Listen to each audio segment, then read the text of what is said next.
Okay, let's go into the papers. Let's start with The Nation. 210 days after federal government asked court to stop ASUU strike. Nigeria's debt stocks hit 45.25 trillion naira. Will retire political tourist Atiku to Dubai, says Shetima. Wanted Nigerian risks 621-year jail term over alleged $30 million fraud. Supreme Court depleted as Justice Aboki retires. 6 feared killed in attack on Uber's convoy. Brazilian returnee excretes 92 wraps of cocaine. 19-year-old student commits suicide, and bandits demand 50 million naira to free woman. Okay. Major headline, go ahead. The Minister for Labor and Employment in the Federal Cabinet has decided to exercise his powers under the Trade Dispute Act. And on behalf of himself and the federal government, he has taken ASUU to the National Industrial Court of Nigeria, asking the court to order ASUU and their members to resume work immediately, 210 days after saying that it is costing and jeopardizing the national educational system. And he has all the acts that is relying on to compel ASUU to resume, saying that also all efforts of the federal government to meet ASUU's demand and resolve the issues have been on to no avail. And so they're asking the National Industrial Court, and there is a provision of National Industrial Court that ASUU cannot now say they were not notified. That section says that no matter who, on behalf of or how the process was served on ASUU, ASUU must enter appearance, and the matter comes before comes up for mention in court today. So we hope that ASUU shows up. But also, I think in other papers have their SANs and lawyers who are prepared to enter appearance for them and defend them in this. Let's take another story, Nation. Let me take the human interest story. So, first of all, I'll take this 19-year-old student who, in Osun State, a 19-year-old student of Ipetu Ijesha College of Technology. The name is Olonade Tomiwa, was found dead, had committed suicide by hanging on a telephone cable, and the police have confirmed the incident. But also on Saturday at the Chukwuemeka Odumego Ojukwu University in Anambra State, 3 students, 3 200-level students were found dead in their hostel. They said the school had closed since August 24, and so I guess it was a surprise to find these bodies in the room. There's no report yet on what may have happened, but the 3 of them, their names were given, and they were all in. One was in a political science student, another pharmacy student, and also a business admin student, all in 200 level. May their souls rest in peace, and we'll hopefully find out what happened to them. Okay, let me take the story on a young 29-year-old Nigerian defrauded the New York State for $30 million. Guess what? Was posed as a ventilator supplier. So this happens during the COVID era, where the scheme was tried. It was like was some kind of a spam email that was sent. Say work from home jobs. When person responded to if you respond to the work from home job, they have a conspirator also in the US who posed as a medical supplier and equipment supplier. So you get a cut. The system was just kind of phony, but the idea was that they were able to get up $1 million on the first transaction. I got $1 million in the first transaction, and that's what spurred them on, especially now when after ventilator became in demand. Yes. So it was easy for them to make a lot of money. But now he's been found and he's getting 621 years in jail. That's a long time. That's lifetime. Another story. This one is actually the Brazilian. Sad. No, bandits demand 50 million naira to free a woman after giving birth. So this woman, they are a Kaduna-based family. They went to visit their mom, who went through a surgery and was recovering. So the 3 daughters were at home in the Mando outskirts of Kaduna. The father's name is Malam Abdulwahab Yusuf. These 3 daughters, his 3 daughters have been kidnapped, one of them heavily pregnant. This happened July 17th. She's given birth while in captivity without medical assistance or any human assistance. And the entire 4 of them now, that's 3 women and a baby, are still held in captivity. They were asked to pay 140 million naira as ransom, which they said they did not have. And now it's been reduced to 50 million, which they still don't have. So while they are crying out that the mother who they came to take care of that was able to walk After the kidnapping, she can no longer work without the aid. She's now on wheelchair due to the trauma, and they are begging government to intervene, help them. People should help them raise the funds so that they can bring the mother and the child and the other daughters out of captivity. Moving on quickly now to the Punch. Federal government may lose 7.58 trillion to contract disputes and damages. Picture here, tribute as Queen Elizabeth's coffin arrives Edinburgh. Lagos school fence collapses, kills 2 pupils. Sans prof to defend ASUU before industrial court. FG loses 13.21 million barrels, oil worth 609 billion naira in 2022. And 500 senior doctors left Nigeria, says medical body. Okay, story. Are we starting with very Punch? sad, really sad story of 2 children, Samad Saheed and another child. Samad Saheed is 3-year-old, another child, 9-year-old girl. At the time of the reports, they couldn't get her name, but there's this school called Covenant Point Academy, and has a fence, and they said this little boy, Samad Saheed, was playing just beside the fence. His mother's shop is right beside the fence, and he was playing in that area, and the fence collapsed on the poor child, and he died instantly. The 9-year-old girl had been sent on an errand. I was just walking past the area when the fence collapsed. They said she was unconscious, but died later in hospital. They could not identify her immediately because she didn't live in the immediate area. Her parents had sent her on an errand, and they were looking for her eventually before they were.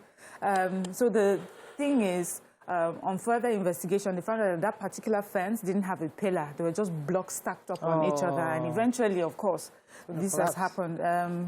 The government they said the owner of the school has been arrested, and I guess more investigation, but this is truly sad. And okay, let me take the picture story. So tributes, lots of mourners on Sunday lined up the streets as Queen Elizabeth remains made it on the streets of Edinburgh to pay their tributes to the late Queen. According to the story, I think today she'll be moving to London.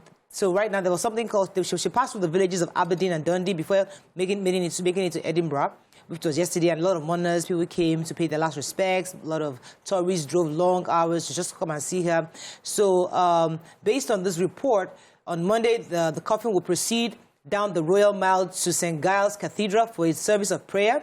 And then the king and the Queen consort, we'll still talk about her another day, will come there to pay the last respects, and people in the house, those people who have worked in the palace, would also pay their last respects. We're waiting for it to then come. The coffin will then eventually come to London Tuesday evening, where it will be there for lying in state, where people can now come to pay their last respect to the Queen. And they've set the date for the actual funeral to be September 19th. So many world leaders are expected to be in attendance. A major headline. Let me go on a quick break. When I come back, we'll take the major headline. Stay with us. We'll be right back. Thanks for staying with us. So we have a major headline in Punch. Yes, so the Punch article has, exposed how much we might lose to, trade and contract disputes. According to this article, 7.58 trillion is the total cost Nigeria is looking to face in trade disputes. So from the Mambila Power Project trade dispute, we're presently doing mediation at the one the federal government talked about, when they were able to reduce it to $496 million compared to the 5.2 billion, which was originally, the subject of the trade dispute. Those are issues that are resolvable at mediation, but there are some that are in courts, international courts abroad. There are some that are at alternative dispute resolution in other international chambers of commerce across the world. And from power to steel to the MPA to airport to the airport concessions, there are several contracts that the federal government have not been able to see through, and some that have been frustrated, like one with where the Steve Doran Servicing Company is suing Shell Petroleum Shell Production Development Company for frustrating their access to the MPA ports, where they're supposed to build a dock, a carrying dock. And so these several contracts like that are outstanding, and the government presently is in dispute. But the Minister for Justice says that if there's any government that can resolve these issues favorably, even on behalf of Nigerians, is this government, and they're on top of the situation. Okay, moving on quickly now to Daily Sun. Catholic Bishop direct churches to beef up security. Uncertainty over Wike ASUU talks. Article unveils plan at editors' forum tomorrow. 22 SANS, 24 other lawyers to defend ASUU as hearing of FG suit begins today. Ex-PPRO petitions Abia CP over detention of ex-police officer's wife and demand for 44,000 naira bail fee. Oil theft NNPCL loses $700 million monthly. Uba escapes death as gunmen attack convoy. Military security agencies comb hotspots in FCT. And nab 10 suspected terrorists, says informants. Okay? Yeah, so NNPCL, that's the Nigerian National Petroleum Company Limited, has said that it loses 470,000 barrels per day, amounting to $700 million monthly due to oil theft. And this, with other security challenges, has made it difficult to produce oil at some terminals. They even disclosed that this is happening in spite of all the security measures that they have put in place, and these measures are even controlled digitally to try and stop the trend of oil theft, but, you know, to no avail. The group general manager of National Petroleum Investment Management Services, Balawunti, tried to explain to us, you know, she broke it down in a way that we could see how much we lose per day due to insecurity and oil theft. She says that about 270 barrels that are supposed to be loaded in Bonny are no longer being loaded because of theft. Mm-hmm. She also said, you know, she broke it down. I think it will take too long, but it would be good to read it, how, you know, it amounts to how much money that we lose. Also, production does not happen. About 150,000 barrels that would have been, you know, added to what we produce daily is not doing. We are unable to do that because of security challenges, and also other terminals, vandalism, insecurity, illegal siphoning by community members. You know, things like that. So many things affecting our oil production and the amount of money we could have been making from that. All right, let's take another story, son. Okay, so the police ex-PRO. So the next police PRO, Zone 9 in Umuahia, Abia State, Ima Jiakpona, has petitioned the Commissioner of Police of Abia State over detention of a wife of a former police officer. Now, this former police officer, according to the story, as you know, while in active service, suffered some health issues that made him totally blind. And because of that difficulty, he's gone into debt. And somebody he was owing went to the Isiala Ngwa North, Ngwa police station in Isiala Ngwa North to get him arrested over that 50,000 naira debt he was owing. And because of that, the DPO of that police station held his wife and demanded bail. Now, within the police, we are finding out bail is not free. The PRO is now saying, even though the law says that bail is free, they did not release that woman until monies were paid. Over 30,000, the DPO asked for 30,000 naira bail, 4,000 counter money. They kept demanding money. The children were able to raise 10,000 of the money. And, you know, the woman was held till this issue was petitioned. Right. Sadly, the DPO is denying.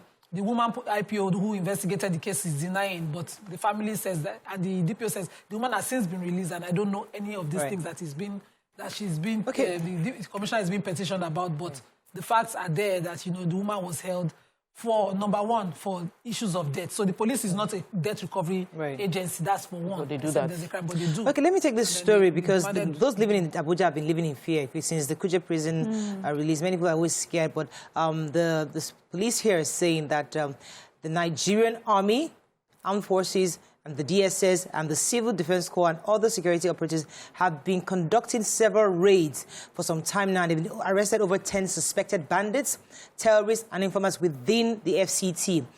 They also destroyed quite a number of camps, strongholds of the criminal located in Jabi, Zuba, Kaduna Road, and other popular market cities. So just to let those living in Abuja know that they are working to ensure that all the hotspots of terrorists within that zone are being arrested and taken down. The Catholic bishops, under the umbrella of Catholic Bishop Conference Nigeria, the president of the CBCN, Most Reverend Lucius Ugoji, was speaking at the Sacred Heart Pastoral Center, addressing the challenges many churches are facing. A lot of bishops, Catholic bishops, have been kidnapped. He said, we're passing through what might be deemed as the darkest chapter of our history as a nation. Extreme poverty, soaring unemployment, spiraling inflation, collapsed economy with increased debt burden and worsening insecurity. He's saying, and in preferring solution, he's saying the obvious solution would be good governance, and reducing the extreme poverty that we are facing, that we must reduce unemployment, hardship, crime, and violent conflicts in these difficult times. That he also mentioned that there is a heavy annual budget on security, even after repeated assurances from government officials that they are doing all that they can. The government must wake up to their responsibilities and take adequate measures. Final paper, because we don't have much time. Vanguard, Nigeria going through darkest history, says Catholic bishops. Ondo court orders arrest of 2 self-acclaimed monarchs. Ifeanyi Ubah's convoy ambush in Anambra, many killed. Intense lobbying as APC, PDP, LP leaders form campaign councils. Kwankwaso not stepping down for Atiku or Tinubu. And strike FG6 accelerated hearing of case against ASUU. The senator, Ifeanyi Ubah, representing Anambra South Senatorial District, unfortunately, his convoy was attacked, said, by heavily armed men. According to the report, he escaped, but some eyewitnesses are saying that he may have escaped with injuries because his own car was riddled with bullets. So many of his aides were reported to have died, policemen as well. And I guess we'll hear the outcome of the investigation. The police have confirmed that this has happened. Really shocking. Kwankwaso's public spokesperson has come out to say that he doesn't understand why they keep spreading the rumor. His principal is going to contest at 2023 elections. At no point will they step down. This is in response to the social media tweets that came out that Kwankwaso was going to step down for... We can't take any more stories, but let me just read out the major headline in The Point. Nigerians flee as hunger bites harder. Insecurity casts dark clouds over 2023 general elections. And ISAN bemoans harsh economy, charges CBN to up purchasing power of Nigerians. That is all we can take on front page review.